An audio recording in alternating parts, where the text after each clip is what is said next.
4வது விஷயம்னு பார்க்கும்போது, நெறைய பேர் இந்த ஸ்கின் ஆயின்மெண்ட்ஸ் ஓகேங்களா? இந்த மாரி ஸ்கின் லோஷன்ஸ், கிரீம்ஸு இது எல்லாமே கால்ல ஏற்படக்கூடிய எரிச்சலையும் கம்மி பண்ணும்.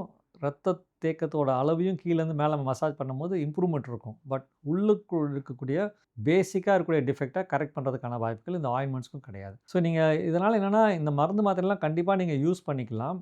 ஒரு மைல்டு, மாட்ரேட்டா இருக்கக்கூடிய தொந்தரவுனால நீங்க யூஸ் பண்ணிக்கலாம். இதே நேரத்தில உங்களுக்கு இதெல்லாம் மீறி கால் வீக்கம் ஏற்படுது, கால்ல தோல் கருத்து போகுது, day to day muscle cramps இருக்கு, டே டு டே உங்க வாழ்க்கைய அந்த வெயின் பிரச்சனை பாதிக்குது, பிளட் கிளாட் வருது, ப்ளீட் ஆகுது, இல்ல புண் வருது, ரிப்பீட்டட் இன்ஃபெக்ஷன்ஸ் வருது. இந்த மாரியான தொடர்ந்து இவ்வளோ மருந்து மாத்திரை யூஸ் பண்ணி அதையும் மீறி தொந்தரவு வந்து ஜாஸ்தி ஆகுதுன்னா, அப்பதான் நீங்க கண்டிப்பா இரத்த நாள அறுவை சிகிச்சை நிபுணர அணுகி, இந்த மாரி மருந்து மாத்திரை சாப்பிடுறேன், மேற்கொண்டு எனக்கு மாத்திரை சாப்பிட்டாலும் இம்ப்ரூவ்மெண்ட் இல்ல, தொந்தரவு அதிகமாகுதுன்னு நீங்க கண்டிப்பா அணுகி நீங்க ஒரு ஒப்பீனியன் வாங்கிட்டு, மேற்கொண்டு நிரந்தரமா குணப்படுத்தக்கூடிய ஒரு வைத்திய முறைகள் நீங்க போம்போது, மருந்து மாத்திரையோட அதோடைய தாக்கம் அவ்வளோதான். அதுக்கு மேல அது ஹெல்ப் பண்ணல. ஸோ அடுத்தது என்ன பண்ணி கியூர் பண்ணலாங்கிற ஆப்ஷன்ஸ்க்கு நீங்க டாக்டர் டிஸ்கஸ் பண்ணீங்கன்னா, கண்டிப்பா அதுக்கு சொல்யூஷன் இருக்கு.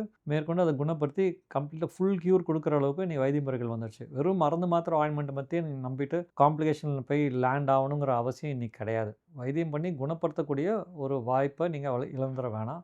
அதுக்கான சிம்பிள் ட்ரீட்மெண்ட் மெஷர்ஸ் நெறையா இருக்கு. Thank you.